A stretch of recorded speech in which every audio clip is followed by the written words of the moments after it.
What is going on, everybody? My name is Ciara Lawler. Welcome back to another week of Hero or Zero here on the Heroes for Hire podcast. We are back again talking one comic book character, as we do every single week. We talk their good points and their bad points, and we generally just give you a bit of a rundown of everything to do with that character. As always, I'm joined by my best pal, Mr. Shaun Mead. Shaun, how's it going? I'm good, Connor. Happy patron Google Meet Hangout Eve. It's technically our birthday yesterday, but we're having the birthday celebration tomorrow. Because we want a celebration on the weekend, you know. Who's doing a Patreon? Who's doing a hangout on a Thursday? Does anyone want to rock up Thursday after we finish work? Just hair everywhere. Oh, lad, smoking a cigarette. Just really dishevelled, like. It's been a tough day on the stock market. I come up, I've got like coal on my face and like one of those minerless lanterns. That's my job. You work in an office. Yeah. It was a fancy dress day, what can I say? So if anyone doesn't know, we are having our birthday, 5-year birthday bash. 5 years, listener hangout. 5 years we have been doing this show, and to celebrate, we are inviting all of you guys to come along to a Google Meet with us tomorrow. All the patrons have all been invited, and if you would like a special invite, you can just send us a message on Twitter, on Instagram, and on Facebook. There is still time. The meeting or the hangout is tomorrow at 1:30 Irish time. So as long as it's before then, and I can add you into the invite list, then you can come along, basically. Reasonably, you have up until about 1 p.m. Irish time to get that invite. Oh, I would say maybe even 10:30. I'm very slow. I'm a very slow man. Never checking the emails. He doesn't know how a computer works, ladies and gentlemen. Did you ever see that video of the cat just slapping away on the keyboard? That's me most of the time. I'm just trying my best. We actually unplugged the keyboard because he kept deleting the recordings. It was very bad. So that is on tomorrow. So if you are interested, please send a message. All the invites are already sent out, so you should have them in whatever email that you signed up to the Patreon with. The messages and the invites have been sent out. Shaun is currently checking to see if he got his invite as I'm saying this, and if you didn't, that would cheer me up and make me laugh. I got a updated invitation. Yep, here we go. Now I'll be there, ladies and gentlemen. I haven't told him, but that's a specific other meeting that nobody's going to. Oh no, I'll be there on my own in my party hat and balloons. I've been hoodwinked. But Shaun, that is enough for that thing. If you want an invite, send us a message. Basically, that's it. Yeah. We're looking forward to seeing everyone tomorrow to celebrate. It's always a fun time. But Shaun, it is Hero or Zero. This is the show. I choose DC characters. Shaun, you cover Marvel characters, and it is my week. And so I decided to do a character that, I don't know, this might challenge you a little bit because I don't want to go out on a limb, but Stan Lee is a plagiarising absolute bastard. No, I'm not going to do that. He's a good salesman. Rest in peace, by the way. What? No, I'm not going to be mean. Okay, yeah. This is one of those fun times where Stan Lee's a lovely man. I don't want to start any beef. But this is one of those times where, Shaun, I would ask you, when was Spider-Man created? And I want to check your knowledge of the old web slinger himself. 1960s? 1960s. Yeah, interesting. Early doors. Okay. And Stan Lee said that's a completely original idea. He came up with that himself, and it was all good. Yeah, he wanted to have a superhero that kids could relate to. You know, he's a teenager, but he's a man when he puts the costume on. Well, I'm not doubting Mr. Lee, but what I will say is osmosis is an interesting thing, in that perhaps subconsciously he may have been, I don't know, what's the word I'm looking for here? Influenced, good one, by an Instagram model selling some detox tea. No, he was influenced by a 1941 character, otherwise known as Tarantula, Shaun. Okay, I'm going to get out ahead of this. I'm going to wager that similarities between Tarantula and Spider-Man ends at the fact that they're spider-themed. Well, you would say that, but Shaun, after Tarantula's, one of his first issues in which he solves like a problem and like he maybe beats up a load of criminals, the radio actually maybe the mystery man is announced on the radio as Spider-Man, and he announces himself as Spider-Man several times in the early issues. How's that spelled? Spider-Man. Is there a hyphen in there? No hyphen, but that is Spider-Man has the hyphen. Peter Parker, Spider-Man. It's Spider-Man. Respect it. They're nothing alike. These are completely different. He also, Sean, see, this is before superpowers, like, they came up with a good origin. So he's got a gun that fires webs, and he's got suction cups on his legs and his feet. That seems cumbersome and really would ruin the look of the spider outfit. Can I Google what he looks like? You can indeed. So this is Tarantula, created by Hal Sharp and Mort Weisinger. Also, by the way, could you give us a 5-star review, whatever podcast platform you're listening to? I will, no bother at all. It's our birthday, so you have to be nice to us. That's true. We both get a present. We're looking to get 100 5-star reviews before Christmas, so that would be great. But Sean, Tarantula's first appearance was in Star Spangled Comics #1, October 1941. He's known as Jonathan Law, or John Law, if you want, or Jimmy Law, if you really know him really well. Growing up on a southern Missouri farm, John Law knew that he was destined for great things. His childhood was lonely, however. He grew up reading the adventures of Sherlock Holmes until the pages began to fall out. He enjoyed basically playing around with machines and coming up with inventions so that he could better understand how things worked. Sounds like a wholesome youth, to be honest. Yeah. He also collected spiders. That's psychotic. He wasn't murdering animals. You're losing me a bit there. No, spiders are cool, but don't collect them. He also collected spiders and set them upon his greatest enemies. No, that is not what he did, but imagine. Okay. That's a Criminal Minds episode. What fucking liar are you? Like, you know, he may not have killed those people, but imagine he did, though. He murdered all those people in cold blood. Well, he didn't, but imagine he did. I know I'm here for a parking ticket, but imagine they killed all those people. If he did that, how would you vote, Jory? Let me know. When he was grown up, he moved to New York, and he decided that he wanted to become a writer. So after attending college, he wanted to find his way as being an author. He struck gold on his first book called Web of Hate. And he settled in and began to pound out several bestsellers over the next couple of years. Fuck, it was easy in the 40s, wasn't it? He was a white man in the 40s, Sean. He could do no wrong, Conor. He could do no wrong. So as he rose to being one of the best authors in the world, he became obviously a #1 bestseller, and then he got a maid called Olga. He states that she is one of the only purchases worth the effort. He's purchasing a human. Yeah, is a tough look even back then, I would say. Back then it was fine, Sean. You know what I mean? It was surely grand. It wasn't fine. Paying them a wage. I think that's what it's meant to be like, but it's said in a way that's very iffy. Strangely. It's phrased, not good. It's towing the line. Like saying like, oh, you're my favourite employee is different than you're the best thing I've ever bought. Yeah, like even if it's like you're the best thing to spend money on, like that's kind of better, I suppose. Yeah. So before a year before this issue, what happened was Mr. Law, or John, saw a hero that he kind of took a fancy to. Not in terms of like he was attracted to them, but he was obsessed with the hero known as Sandman. And because of a chance meeting, as he saw Sandman beat up a load of thugs. And he was basically hooked on the idea of mystery men, of superheroes. Being a man with a gun and a trench coat. Back in the 40s, they just had a trench coat and a gun, and it was Bob's your uncle, problem solved. Yeah.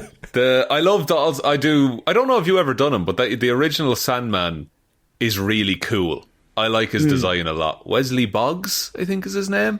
Yeah, and so ironically, Tarantula's first original outfit is one of the Sandman. Is like a Sandman alternate outfit. Right, like inspired by kind of a thing. Yeah.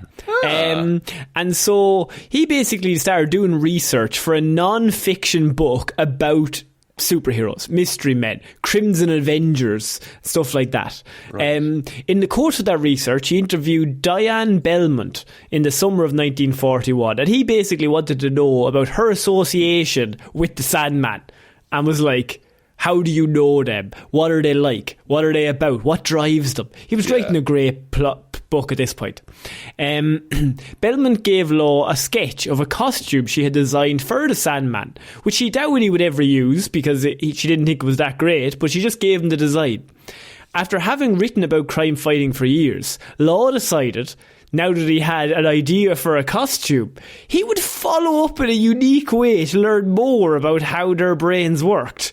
And how he followed up is he became a crime fighter himself. The only way to understand the enemy is to, or the subject is to become them. It's like when I did my report on podcasters. That was a weird one. Yeah. 5 years in, haven't learned anything. One of these days we're going to figure this out, and it's over for you bitches. Then I'm going to crack this whole thing wide open. So inspired, Shaun obviously needs an inspiration. So inspired by his pet tarantula, Law decided to take the name Tarantula, as the spider was the hunter of the insect world. So that's pretty good. Yeah, he's not technically wrong. But it's at the minute, right, we have a man who is writing about other heroes, who stole a costume design from another hero and stole the name from his pet. Yeah.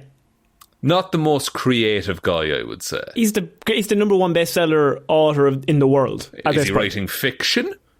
He's writing fiction, yes. Oh, well. Seems he should put even 5% effort into the hero thing, though. I think he was concentrating so much on his next plot. He was writing Harry Potter at the time. So, in keeping with the spider team, he even devised a web gun and suction cups for his boots so he could walk on walls. His entrusted loyal housekeeper, Olga, who was German, she basically was met with, the secret. And now she knows his dual identity. So she's his Alfred. Excellent. And Olga, famously, the best thing he ever paid for. You're the best woman I've ever paid for, he said. You're the best woman I've ever exchanged money for. For goods and services with.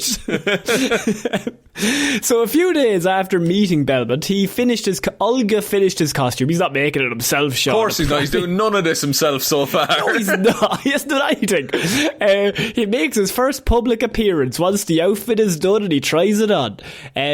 But in the first appearance, he basically goes down to investigate a crime. He finds Belmont, the journalist from earlier on. She has donned the Sandman's trench coat and gas mask to invest a case of industrial sabotage. So Wes Dodds, the Sandman, is out of town at this point. And she's taking it. He's just on a holiday, and she decides that she's going to become the Sandman. However, she's badly wounded almost immediately and apparently killed by a Nazi agent because it's 1941. Oh yeah, they're still the baddies at that point. Still the baddies now, actually. To be fair, what do you mean still the baddies then? Both statements are true. That's not they were bad then. They're bad now, Connor. It's just weirdly phrased. It was weird. To say the Nazis, they were the baddies then. It implies that there's a change in the environment. I'd like to put out a blanket statement. Okay. Nazis have always, are always, and will always be bad. I'm not even going to make the gag of what you've been telling me off mic, because that is true. Let's just nail that down, all right?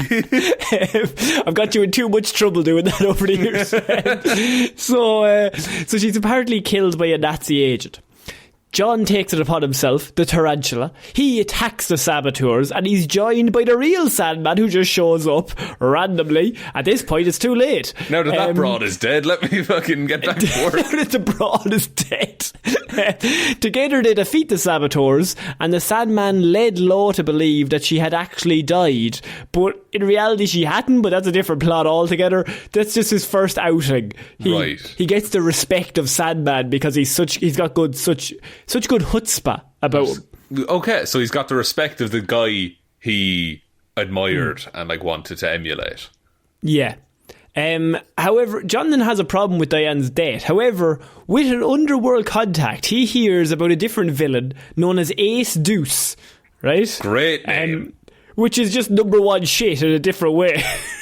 Also true, but it sounds cooler. Ace Deuce. You wouldn't get away with that now.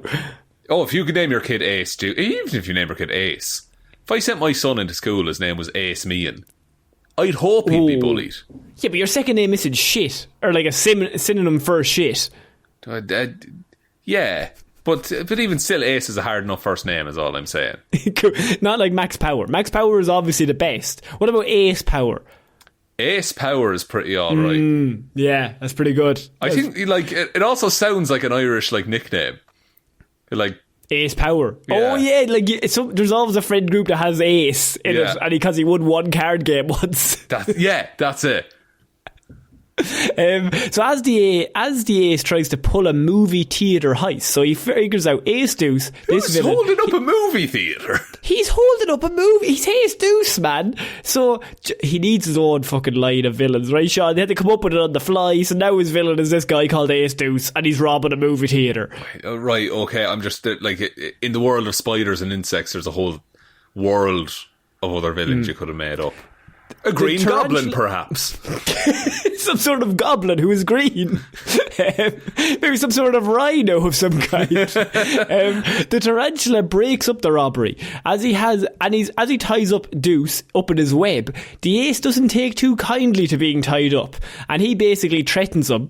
Who freely, this is where tarantula gets a bit weird. He freely tells him his name. Wow. I am famous public. Maybe he just has a real ego. It's like, I'm the best author there's ever been. He wants those sales. He wants those sales from the prison. So he's like, you're going to get 20 to 30 years. It doesn't matter if you know my identity. You know how it is. As he is ready to leave, two cops try to catch him, Sean. At first, they want to arrest him, thinking that he is with the rival mob. But as he escapes to the rooftop, the cops look at each other, saying they could use someone like him on the force. That vigilante, let's bring him in. He's a loose cannon, but I'm glad he's in our deck kind of vibes. No, Chief, don't worry. He's a 30-something white man. There's no way we can't trust him. He's got to be good, right? Yeah, he just has a gun he made himself, but like that shows chutzpah. And suction cups. A radio announcer reporting the incident referred to the new mystery man as both a tarantula and a Spider-Man. So Ace Deuce soon broke out of prison immediately and now knows his secret identity. Good stuff. A tough move. But Tarantula, he was one step ahead, Sean, because he used his acting talents to disguise himself as criminal Pugs O'Bannon. Pugs O'Bannon. Thanks for clearing that up. To get into Ace's next job. So he becomes Pugs O'Bannon to get inside information, and he joins Ace Deuce's crew. Very, very, very, very lax vetting process for Ace's crew, it turns out. It's 1941, Sean. Yeah, and he was a white man. Yeah. Are you a woman? Sir? No, that's the only question we have. Woman, person of colour? No, get out. No. Oh, wait, sorry, you're Caucasian. Oh, that's white good. Man we've never met before, though. Pugs O'Bannon. So Ace and his gang try to rob a war relief party because World War II was happening. Wow. And Tarantula is aware of all that's going on. He then basically reveals himself in the middle of the robbery and he fights with the mobsters at the ball. He disarms and takes them all out. Remember, on trade, he's just an author, but now he's good. He's got punches. That's all that matters. He's eating milk and steak, Connor. He's unbeatable. As he is ready to take out Ace Deuce, the Ace Deuce attempts to leave with a plane that has a helicopter rudder on it. As he tries to escape, the tarantula fires his web gun into the rudder. In the air, the rudder stops moving and the plane goes down. Ace Deuce jumps from the plane with a parachute, but then the tarantula jumps out with him, and as Ace tries to get away, as the Ace tries to get away, tarantula pushes him and he falls to his death. Just kills a man. Just outright. Kills him straight up. I mean, look, now no one knows his identity. Now he knew too much. This was a mistake. I should not have done this. There's only one way around this. Surely he won't have told anyone else. He's like looking at him like, this is actually on me. I will have to kill you now, but this is actually on me. Just so you know, it's nothing you did. No, you did everything you were meant to do, to be honest. He then joined the All-Star Squadron. This is like 1942 at this point, so everyone was joining the All-Star Squadron. Correct me if I'm wrong, the Nazis were the villains then? Just wanted to confirm, just have to look this up. Just 2 seconds. Yeah. Bad guys. Yeah. Bad guys. They were on the bad side. Always. Yeah. Love it. That's not what you said. No. Stop. No. No. Pull it back. As he joined the All-Star Squadron and he adopted a new costume created by Olga again, and he's just a regular All-Star now.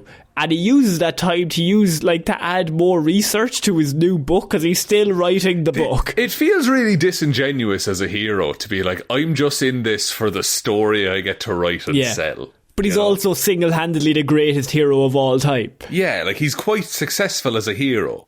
Like it's never fails. Never fails. It'd be like The Rock writing a book on acting, Connor. I hope he doesn't. So I'm going to take you through 2 stories from the Star Spangled Comics that really caught my eye and made me laugh. 1, this is in issue 3. When a number of luxury liners disappeared without a trace, Tarantula investigated. Taking a trip on the liner the Silver Crown, he saw a man getting fresh with the only female passenger, June Hayward. So he basically beat up the guy. Right? Because he was getting fresh. He was getting fly with his home girl. Fresh is a great term, by the way. Yeah. I don't really know in what context. You could use it in many contexts, I suppose. It conveys a certain level of like, he's trying to get fresh. Means, he's really chancing his fucking arm, like. So he beats the guy up and threatens to throw him into the shit overboard, basically, right? Yeah. June was impressed by how gallant he was, and he was impressed that she wasn't afraid to be on a liner that might well disappear. Very odd requirements in a woman. Because a load of liners had gone missing, so he gets on a different one, and she's like, wow, you're so handsome and sexy, and he's like, I like the chutzpah of you getting on a liner when all those liners are disappearing. You got moxie, kid. I'm no greatest writer in the world, but is June the one who's making all the liners disappear? That would be how you would do it, but no. I mean, obviously they're not going to do that now. Sean, I don't know how to say this, but like, she's a damsel. She's in distress. She was in distress there. Yeah, no, her function was distressed. She was saved. How is a woman going to steal a liner, Sean? That's a job for Ace Deuce, but he's dead. So we have the Ace Deuce too. He's in the ground. We buried him. He knew too much. So she's impressed by how gallant he is, and pirates then boarded the ship. So they figured out that pirates were at. Keep going. You're into it now. They boarded the ship and they wrecked the radio room and hooked the ship to a sub that tows it to a remote island. They hooked the ship to a submarine. Yeah. How does it? I'm trying to work out the logistics of how you get that close to the island. Seems more difficult to do it that way, but they did it because they were cool pirates. But pirates in a submarine is great, by the way. That's a fine thing to have. That's a Power Rangers Turbo move right there. It is. Let's watch Turbo again. Turbo movie. I should really make sure it's clear. Anyone doesn't know, the movie Power Rangers Turbo. It's an absolutely fantastic Oscar-winning film that we watched on the Patreon. It's really good. There's a whole other bunch of movies up on that Patreon if you want to check it out. Oh, pretty good. We also have done the regular Power Rangers. It's not just strictly Power Rangers movies. We have done 2 of them over like a 4-year span. And there is more. There are more Power Rangers movies out there that we could and might watch. We still have to watch them, yeah. So Law then changed into Tarantula and he tied June to the mast. So this is my favourite bit of the story. So he dresses up as Tarantula to fight the pirates. Right. And his first move is he grabs June, who's the damsel in distress, and he ties her to the mast, telling her there's too much danger down below on the ship, so he ties her to the mast. Why not just tell her there's too much danger, I'll handle it? Don't. Because she needs to be tied 50 feet in the air onto the mast. Why is he just restraining women for no reason? He's very gallant.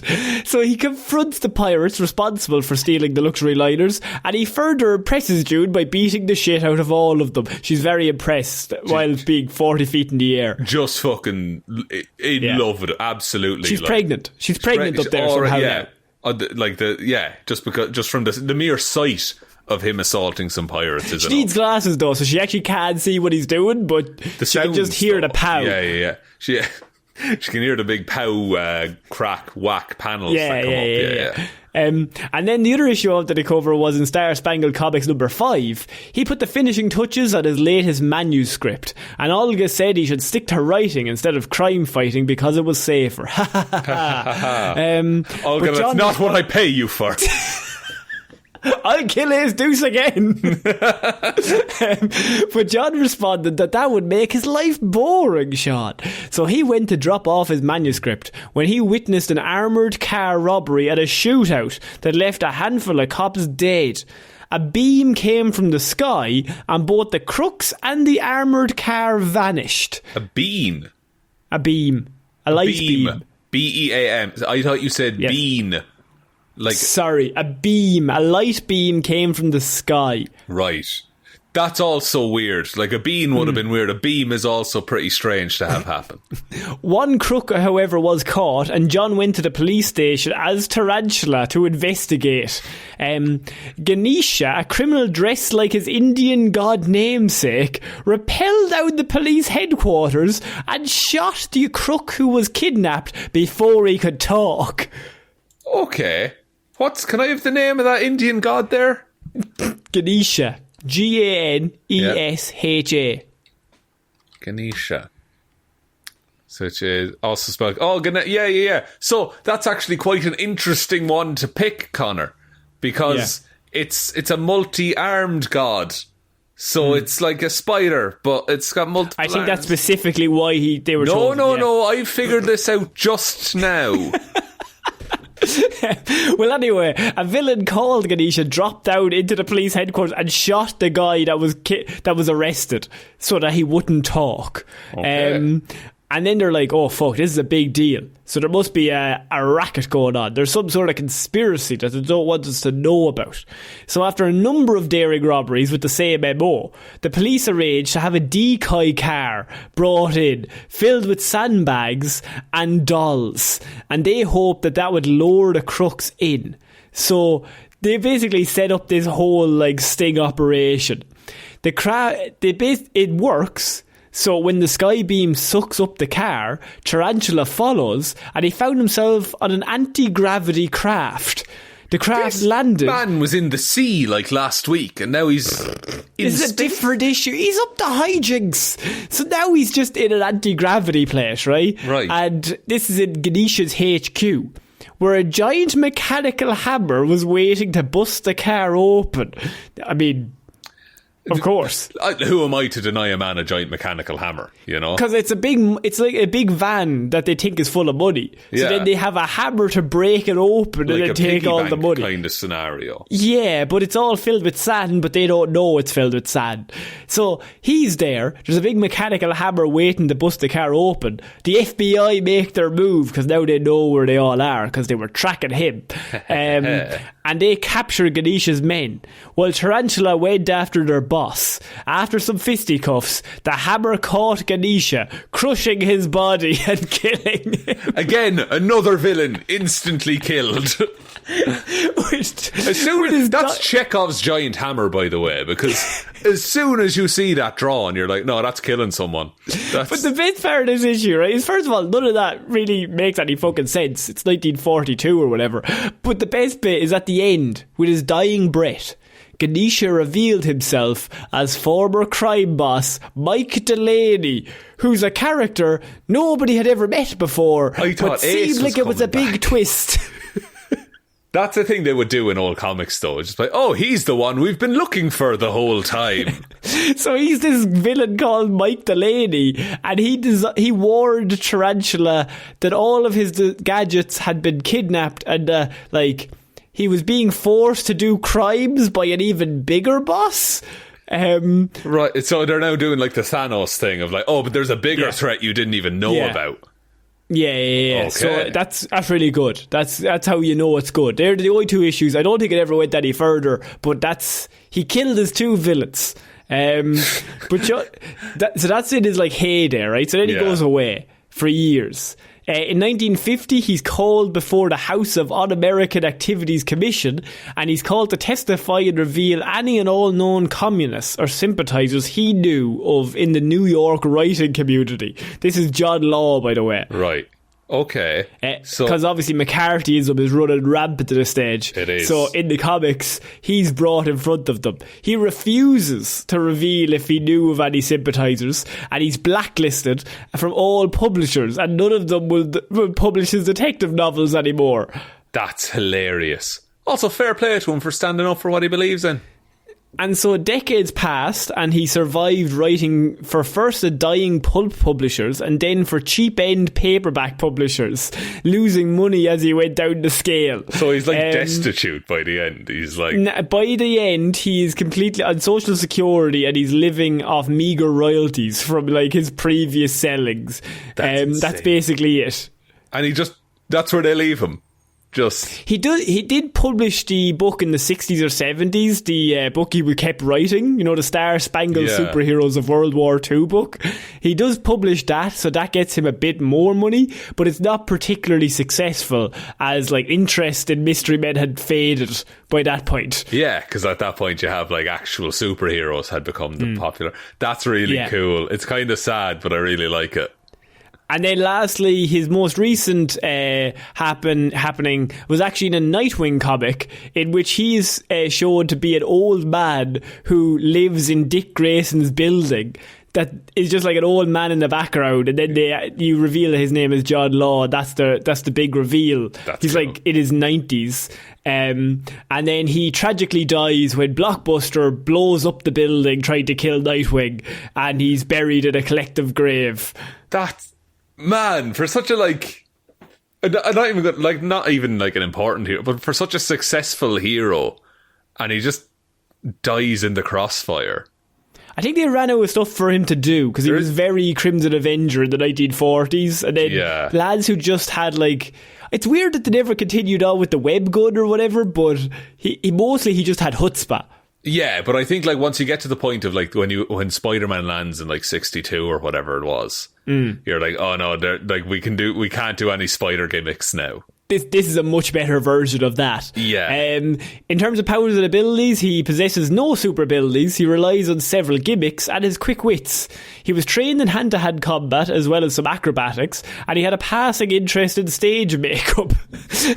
Good stuff for Don't we all? He used suction cups attached to the soles of his boots and his elbows to allow him to walk up walls and hang from ceilings. He also used a web gun which fired a string of fast-hardening nylon that could be used to swing from one anchored point to another and ensnare its victims. In the 40s, nylon was the best shit you could ever come up with. Rock solid, lad. Like, nobody's getting out of nylon. No one understands it, but it's magic. Like linoleum. Yeah. Oh, linoleum in the 70s when that hit. By God. We were all laughing then, lads. Asbestos, next big thing.